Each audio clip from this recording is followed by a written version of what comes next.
하나님의 음성으로 들렸어요, 진짜로. 하나님이 저한테 내가 너 특별히 사랑한다 이렇게 하는 말을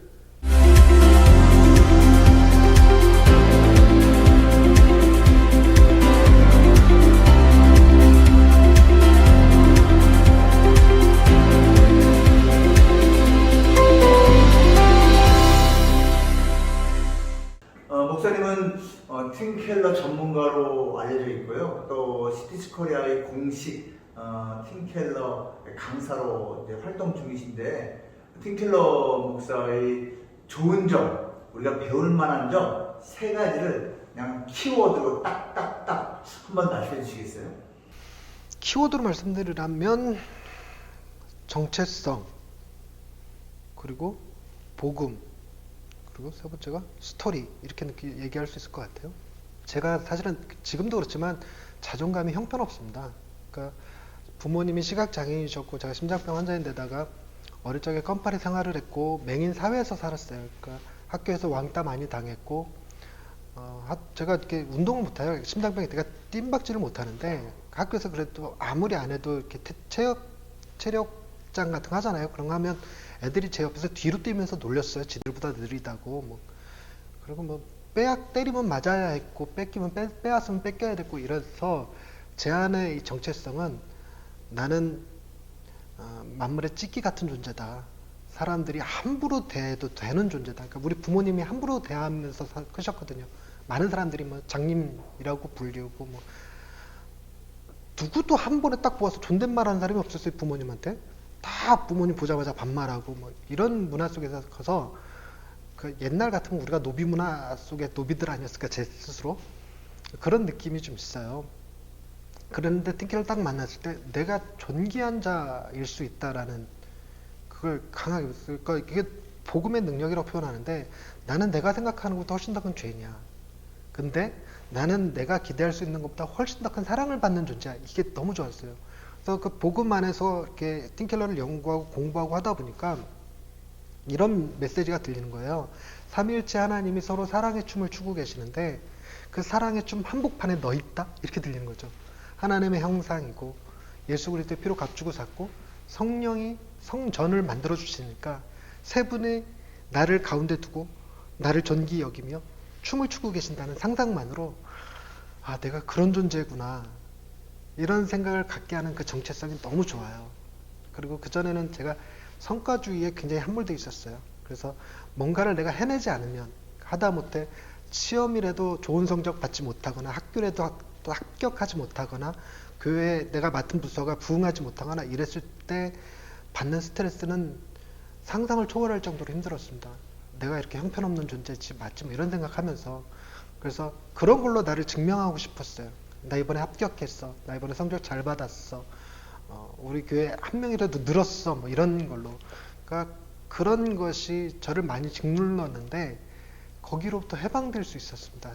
새롭게 부여받은 정체성. 그리고 이건 안 흔들려요. 성과주의는 흔들리거든요. 일어났는데 더 큰 성과를 요구하게 되고.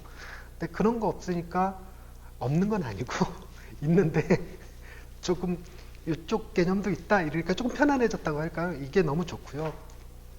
그리고 이 틴켈러가 복음을 스토리로 표현하거든요. 그러니까 저는 항상 복음을 교리로 이해했었는데 교리가 아니라, 교리는 이렇게 좀 딱딱하고 뭔가 철학적이고 논리적 구조를 띄어야 된다고 생각을 했지만 스토리는 그냥 들으면서 느껴지고 감동받는 거잖아요.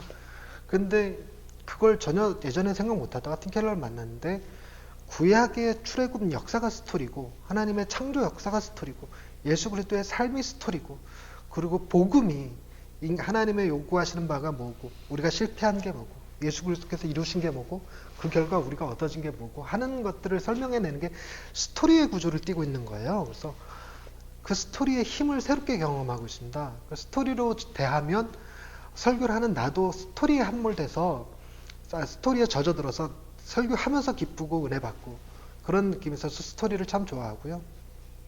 그 복음을 너무 좋아하고 이렇습니다. 그래서 이 시대의 어떤 교리적 선언보다 스토리로 아이들한테 이야기하고 소통할 수 있고, 그리고 아이들도 시대에 갖고 있는 스토리들이 있거든요. 성공해야 된다, 자기를 증명해야 된다 하는 것들이 있는데, 그런 것들을 이 복음 안에서 설명해낼 수 있다는 거, 삶의 의미라든가 만족, 자유, 정체성, 희망, 도덕 같은 이야기들을 복음 안에서 스토리로 얘기할 수 있다는 게 너무 좋아요. 그거를 팀켈러가 줬습니다. 그쪽에 눈뜨게 해줬고, 그 전에 C.S. 루이스라든가 아니면 예수와 함께한 저녁 식사 이런 책들, 이런 걸 보면서도 간접적으로 경험했는데, 그때는 제가 여전히 교리가 강할 때라 그 책은 그 책이고 내 생각은 생각이고 이랬는데, 팀켈러의 책은 책 종류가 한 40권이 되잖아. 그러니까 그 안에서 깊이 젖어들면서 완전히 생각이 개조됐다고 하나 할까요? 그게 너무 좋습니다. 저 순전한 기독교를 몇 번을 읽었는지 모를 정도로 읽었습니다. 그 비슷한 느낌이 예수와 함께한 저녁 식사였어요.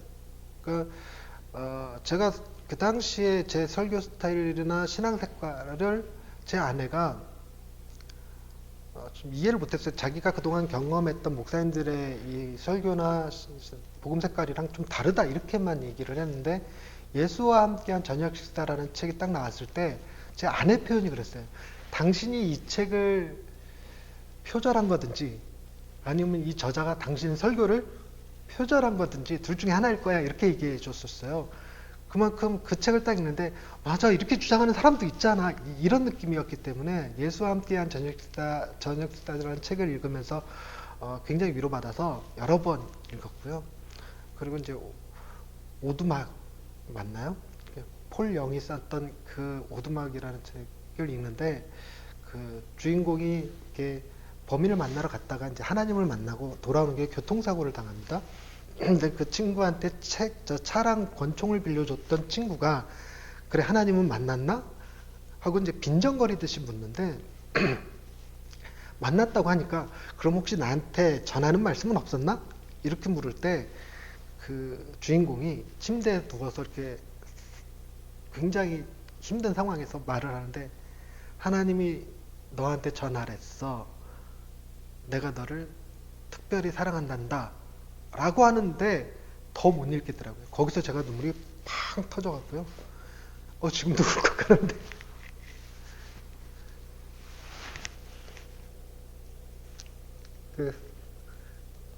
하나님의 음성으로 들렸어요, 진짜로. 하나님이 저한테 내가 너 특별히 사랑한단다 이렇게 하는 말을 딸을 잃은 아빠가 범인을 죽이겠다고 권총 들고 갔다가 만난 하나님이 전하는 메시지니까,